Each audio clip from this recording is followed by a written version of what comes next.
کہ حضرت انس بن مالک رضی اللہ تعالیٰ عنہ جنہوں نے 10 سال تک حضور کی خدمت کی ہے، حضرت انس کا بیان ہے کہ ایک مرتبہ میری ماں ام سلیم نے روٹیوں کا جو ہے چورا کیا، روٹیوں کا چورا کرنے کے بعد اس میں گھی ڈالا اور گڑ ڈالا اور اس کو پکایا اور حلوہ تیار کیا.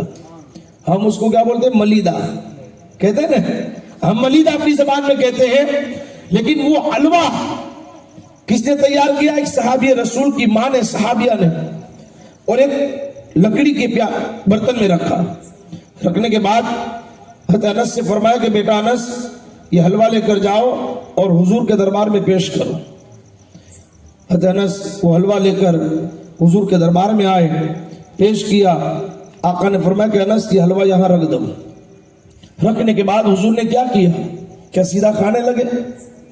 نہیں. حضرت انس رضی اللہ تعالیٰ عنہ بیان فرماتے ہیں کہ جب میں نے حلوہ حضور کے سامنے رکھا تو حضور نے قرآن کی تلاوت شروع کی. حضور نے قرآن پڑھا، جتنا چاہا قرآن پڑھا. قرآن پڑھنے کے بعد وہاں 70 صحابہ موجود تھے.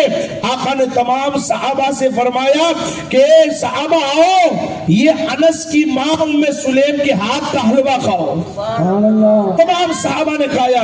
حضرت انس رضی اللہ تعالیٰ عنہ کا بیان ہے کہ سب نے کھا لیا. اس کے بعد آخر میں میرے آقا نے تناول فرمایا. جب حلوہ حضور نے کھا لیا، حضرت انس کا بیان ہے کہ جب حضور نے حلوہ تناول فرمایا اس کے بعد برتن مجھے دیا اور کہا کہ جا یہ اپنی ماں کو دے کر آ.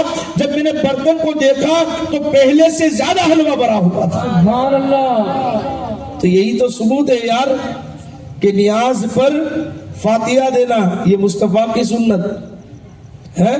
لیکن لوگوں کی عقلیں ماری گئی ہیں، لیکن اس میں ہم لوگوں نے بھی کچھ بڑھا دیا ہے. نہ ہونے کی چیزیں بھی ہم کرتے ہیں. یہ نہیں ہونی چاہیے، بلکہ وہی چیز کریں جس سے اللہ اور اس کے رسول راضی ہو جائے. ہم وہ چیزیں کریں جس سے وہ اللہ کا ولی راضی ہو، انہیں ناراض نہ کرے، بلکہ ان کے نام پر جو ہو سکے اس پر فاتحہ دے، اس کے نام کا ذکر کرے. اللہ بھی راضی ہوگا، وہ سونے والا اللہ کا ولی بھی راضی ہو جائے گا. کیونکہ ان کے خزانے میں کوئی کھوٹ نہیں ہے. یہ اللہ والے دینے سے قاصر نہیں رہتے ہیں، کیونکہ اللہ نے ان کو جو ہے اتنا نوازا ہے اور اللہ تبارک و تعالیٰ انہیں اختیار دیتا ہے کہ یہ ولی جو ہے اپنی نگاہ سے لوگوں کی تقدیر بھی بدل دیتا ہے. چاہے تو اشاروں سے کایا ہی پلٹ دے دنیا کی، چاہے تو اشاروں سے کایا ہی پلٹ دے دنیا کی. جب مہتاب کا جب یہ عالم ہے، رخسار کا عالم کیا ہوگا. میرے آقا صلی اللہ تعالیٰ علیہ وسلم نے ہمیں جو طریقہ بتایا ہے ہمیں اس پر عمل کرنا ہے. قبروں کی زیارت کرنا، تو کچھ شب برات کی رات میں میرے آقا قبرستان تشریف لے گئے تھے. ماں عائشہ رضی اللہ تعالیٰ عنہ کا بیان ہے کہ اس دن میری باری تھی، رات کا وقت تھا، حضور چلے گئے. ماں عائشہ حضور کو تلاش کرتے کرتے نکلی، تمام ازواج مطہرات کے گھر گئی، لیکن کہیں حضور کو نہیں پایا. سوچا مسجد نبوی میں دیکھوں، وہاں بھی حضور موجود نہیں ہے. سوچا کہ چلو جنت البقیع قبرستان قریب میں ہے، شاید حضور وہاں نظر آئے. ماں عائشہ جب قبرستان پہنچی تو میرے آقا اسی قبرستان میں کھڑے تھے. آقا نے دیکھ کر فرمایا کہ عائشہ کیا تو نے یہ سوچا کہ میں نے تیرے حق کو کھا لیا؟ کہا حضور میں آپ کو تلاش کرنے لگی، میری باری تھی اور آپ کہیں نکل گئے. تب آقا نے فرمایا کہ عائشہ آج کی رات شب برات کی رات ہے، اور آج کی رات اللہ رب العزت آسمان دنیا پر جو ہے نزول فرماتا ہے اور یہ ندا دیتا ہے کہ مانگو، جو مجھ سے مانگو گے وہ ملے گا. یہ کون فرماتا ہے؟ خود حضور فرماتے ہیں. کسی صحابی نے نہیں فرمایا، کسی ولی نے نہیں کہا، خود حضور نے فرمایا کہ عائشہ شب برات کی رات ہے اور اللہ کی رحمت جوش میں ہے. میں اس لیے قبرستان آیا ہوں کہ یہاں میں استغفار کروں، ان تمام مرحومین کی بخشش کروا دوں. ان مرحومین کی کیا کروں؟ بخشش کروا دوں.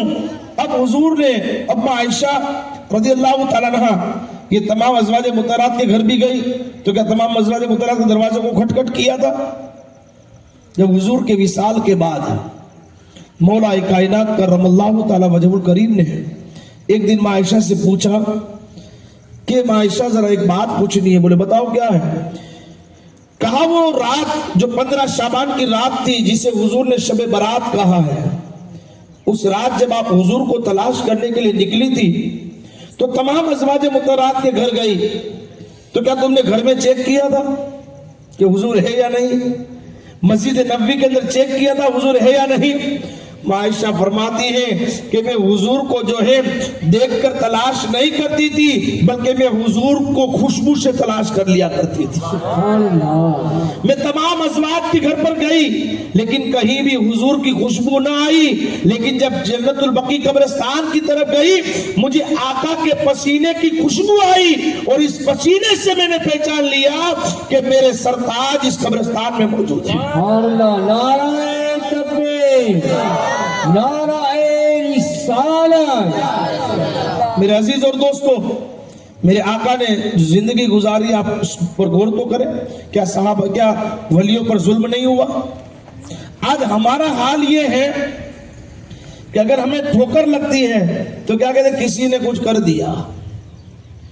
ٹھوکر لگی کسی نے کچھ کر دیا، اور پھر ادھر ادھر کی چکر لگاتے ہیں، اور پھر کوئی اسے دھتینگر کے پاس پہنچ گئے اور وہ پھر جنتر منتر دے کہ تم پر کیا ہوا ہے، تم پر جادو کر دیا ہے، تم پر میلہ کر دیا ہے.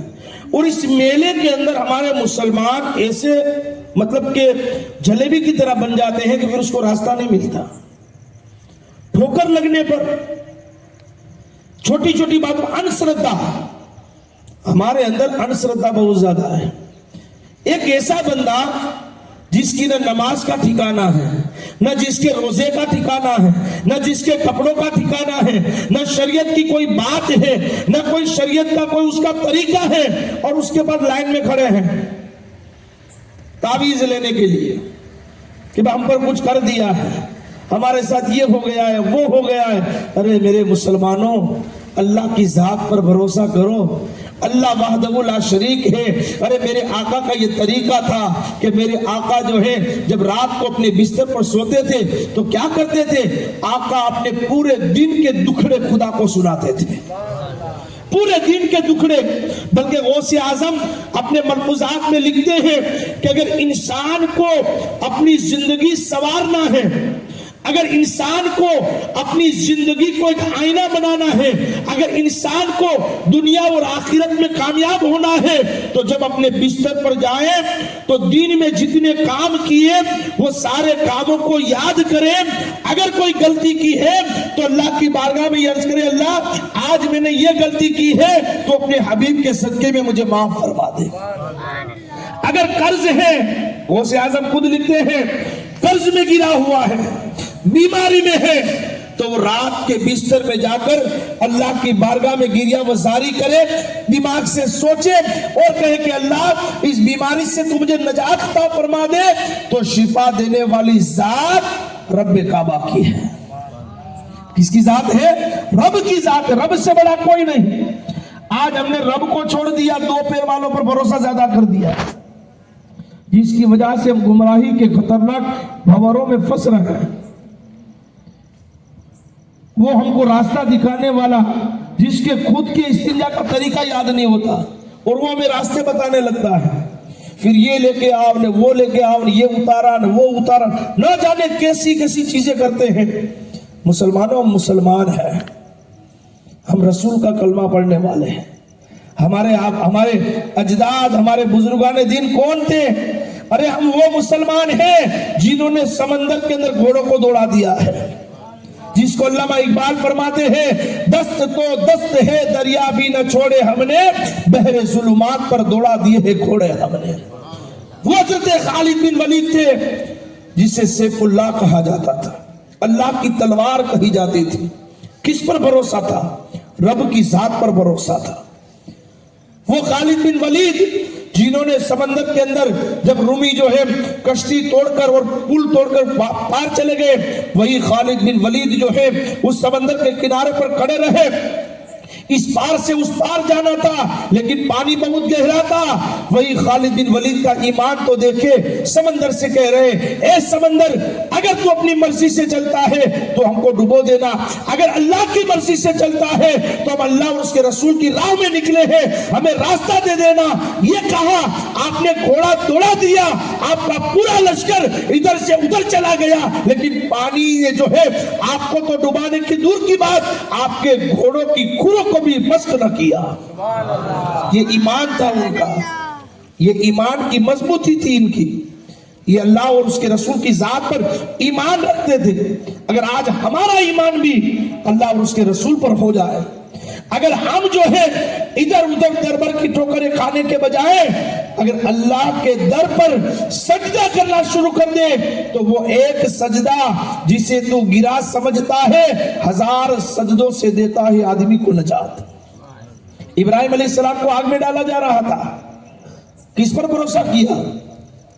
حالانکہ فرشتے بھی آئے, خود جبرائیل آئے, کہا کہ ابراہیم حکم دو آگ کو ٹھنڈی کر دوں. ہوا کا فرشتہ آیا, حکم دو ایسی ہوا چلاؤں گا پوری آگ جو ہے اڑ جائے گی. پانی کا فرشتہ آیا, کہا حکم دو پانی ایسا برساؤں گا آگ بجھ جائے گی.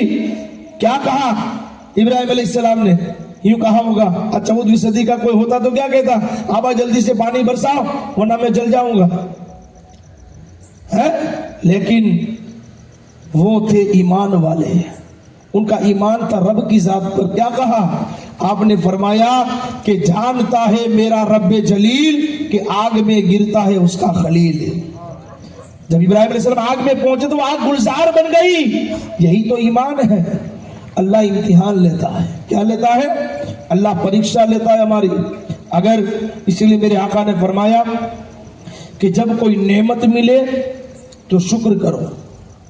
کوئی نعمت ملے, مکان نہیں تھا ہمارا, گھر کا مکان ہو گیا تو اب تکبر نہ کریں بلکہ اللہ کا شکر ادا کریں. کیا کرے؟ گاڑی نہیں تھی لے لی, اللہ کا شکر ادا کریں. اولاد نہیں تھی ہو گئی, اللہ کا شکر ادا کریں. ترقی ملی, اللہ کا شکر ادا کریں. نعمت کے ملنے پر اللہ کا شکر ادا کرنا. اور حضور کو جب کوئی نعمت ملتی تو میرے آقا کیا کرتے تھے معلوم ہے؟ سب سے پہلے 2 رکعت نفل نماز ادا کرتے تھے. سب سے پہلے 2 رکعت نفل نماز. اور کوئی مصیبت آئے تو اس پر صبر کر لو. اگر ہمارے پاس بنگلہ تھا, اچانک کوئی مجبوری آئی, کرائے کے مکان میں جانا پڑا, تو اب اللہ کی بارگاہ میں شکایت نہ کرو بلکہ اللہ کی بارگاہ میں یوں کہو کہ اللہ تیرا شکر ہے کہ ابھی تک تو نے مجھے مکان دیا. اگر کوئی بیماری آئی 40 سال کی عمر میں, 50 سال کی عمر, آج تو یہ بھی سننے ملتا ہے کہ بڑھاپے کے عالم میں ہوتے ہیں, 60 سال 70 سال کی عمر ہوتی ہے, پیر درد کرتے ہیں. اب 60-70 سال کی عمر میں تو جسم کمزور ہو ہی جاتا ہے نا. کہتے ہیں مجھ پر کسی نے کچھ کر دیا ہے, جادو اور ونشی کے اندر ہوا. اگر نہیں ہوتا ہے تو بھی دماغ میں لا لیتے ہیں. انشردھا کو چھوڑو یار, یہ انشردھا اتنی خراب چیز ہے نا, یہ سوچ غلط سوچ اتنی خراب چیز ہے نا, ہمارے دماغ کو بھی خراب کر کے رکھ دیتی ہے. کبھی آپ گھر میں تنہا بیٹھنا نا تو صرف تصور کرنا کہ میرا سر درد کر رہا ہے. حقیقت میں درد کرے گا, حقیقت میں وہ درد کرے گا, کیونکہ ہماری سوچ اگر اس وقت ہم جیسا ہم سوچیں گے نا ویسا ہمارے دماغ میں آئے گا. جیسا ہم سوچیں گے ویسا ہمارے دماغ میں گڑا ہے, خالی ہے, جیسا پانی اس میں ڈالو گے ویسا ہی بھرا جائے گا نا. اگر کوئی مٹکا ہو یا کوئی برتن ہو اس میں کوئی کیچڑ ڈالے اور یوں سمجھے کہ یہ آب زمزم بن جائے, کہاں سے بنے گا؟ تو کیچڑ ڈالا ہے. اگر کوئی اس میں صاف پانی ڈالے گا اور کہے گا کہ یہ صاف پانی ہے تو حقیقت میں صاف پانی ہوگا. تو ہم اپنی سوچ کو سدھاریں, یہ انشردھاؤں میں نہ جائیں. یہ اب تو دور کی بات ہے, اب تو مردوں نے تو دور کی عورتیں بھی شروع کر دی ہیں. اب تو اللہ کی بنا یار مسلمان کہاں, ہم کس دلدل میں پھنس رہے ہیں. کسی عورت کو گیبن شاہ بابو آتے ہیں, کسی کو مائسر میں آ جاتے ہیں, کسی کو نہ جانے کیا کیا آ جاتا ہے یار. کوئی اچانک ڈھونڈنے لگتا ہے, بولے کیا آیا, بولے گیبن شاہ بابا آ گئے. کسی کو ابس پیر آ گئے رہے وہ اللہ کے ولی تھے، نہ تیری نماز کا ٹھکانہ، نہ تیری طہارت کا ٹھکانہ، نہ تیری کوئی ٹھکانہ، اور تو بول رہے کہ غوث اعظم آ گئے۔ ارے غوث اعظم کیا لکھتے ہیں اپنے ملفوظات میں معلوم ہے؟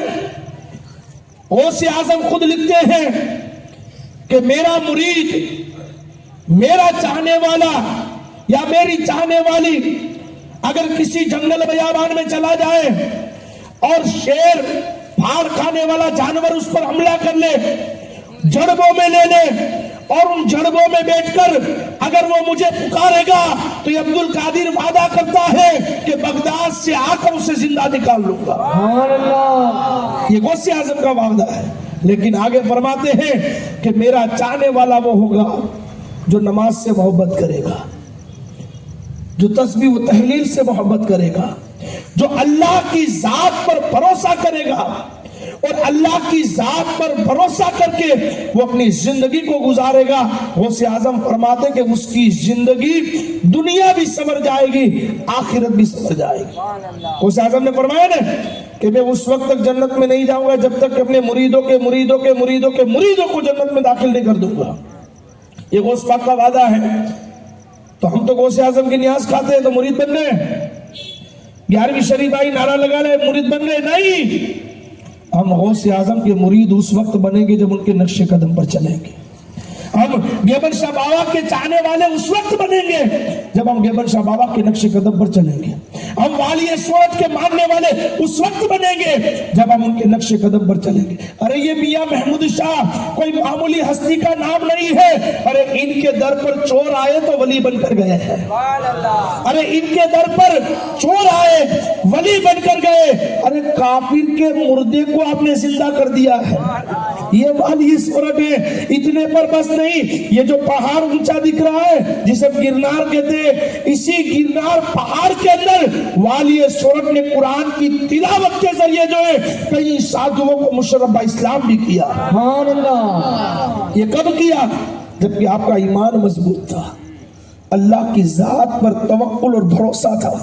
ہم بھی اللہ کی ذات پر بھروسہ کریں، اللہ والوں کے دامن سے وابستہ ہو جاؤ، اللہ والوں کی محبت اپنے دلوں میں گامزن کر لو، اور ایسی پکی محبت کر لو، کیونکہ یہ اللہ والے، ہم بھی اللہ والے سے مانگتے گیبن شاہ بابا کا عورت سے اب ہم دعا کریں گے نا، اے گیبن شاہ بابا ہم کو یہ دے دو، وہ دے دو، وہ عرض دے دو، تو دینے والی ذات تو اللہ کی، دینے والا کون ہے؟ اللہ ہے نا۔ تو پھر ان سے کیوں مانگتے ہیں؟ مانگنا ہے تو مسجد میں جاؤ اور صدقہ کرو اور اللہ سے ڈائریکٹ مانگو، ادھر ادھر مانگنے کی کوئی ضرورت نہیں ہے۔